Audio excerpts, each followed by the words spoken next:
Komið í sæl. Við höldum áfram að vinna með prósentur og ætlum núna að finna einhvern hluta af tölu og sjá hvað það eru mörg prósent. Hér ágætt að rifja upp prósentu þríhyrningin sem ég sýndi ykkur í einhverju myndbandinu hér framar. Og hér sjáum við dæmi það ef við ætlum að finna 70% af tölunni 350. Síðast ég sýndi ykkur þríhyrning voru að leita að prósentunni. Og þá þetta hér sem við þurftum að halda fyrir að því vorum að leita að því. En núna vitum við prósentuna, hún er gefin, hún er 70%. Og þessi tala 350, það er heildartalan og við erum semst að finna einhvern hluta af þessari tölu hér. Þannig að við erum að finna hlutan. Og ef við munum hvernig þessi þríhyrningur virkar, þá virkar hann þannig að við setjum eitthvað fyrir það sem við ætlum að finna í þríhyrningnum. Þannig að nú ætlum við að finna eitthvað hluta af tölunni 350 og höldum þá fyrir hlutan og hvað stendur eftir?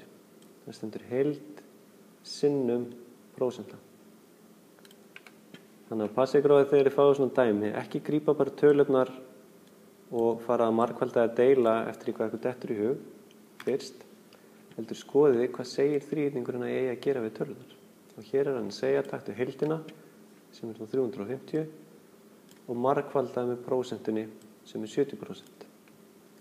En muniði að prósentur við setjum þar alltaf inn í svona reglur sem tugabrot. Þannig að 70% eru 0,7. Og það er það sem er stimplum inn. Og þess vegna sláum við inn í vasareikning 350 sinnum 0,7 og fáum 245. Þannig að svarið er að við ætlum að finna 70% af tölunni 350 og þá er það bara 245. Nú skoðum dæmi sem er í bókinni og er nákvæmlega eins og þetta sem ég var að sýna ykkur.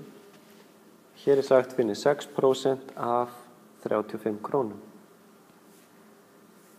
Nú ef við viljum hafa þríhyrningin hjá ykkur þá leita hann svona út. Og það er hluti. Og hér er heild sinnum prósenta.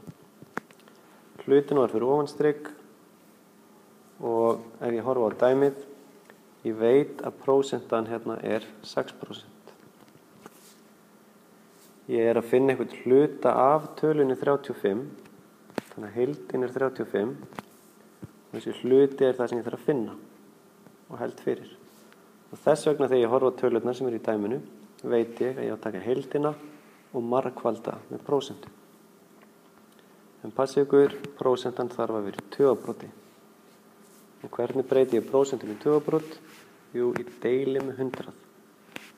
6 deilt með 100 er 0,06 og þess vegna gerir ég 0,06 sinnum 35 og fæ það út 2,10 krónur. Og hér við með svarið við því. Ég get líka sýnt ykkur aðra leið sem hægt er að fara og sumir vilja frekar gera. Að ég veit að 35 krónur er sem sagt öll upphæðin eða heildin sem ég er með. Og heildin er sem sagt 100%, þannig ég get byrjað að finna hvað ætli 1% sé mikið. Og þá tek ég 35 og deili með 100. Og það eru 0,35.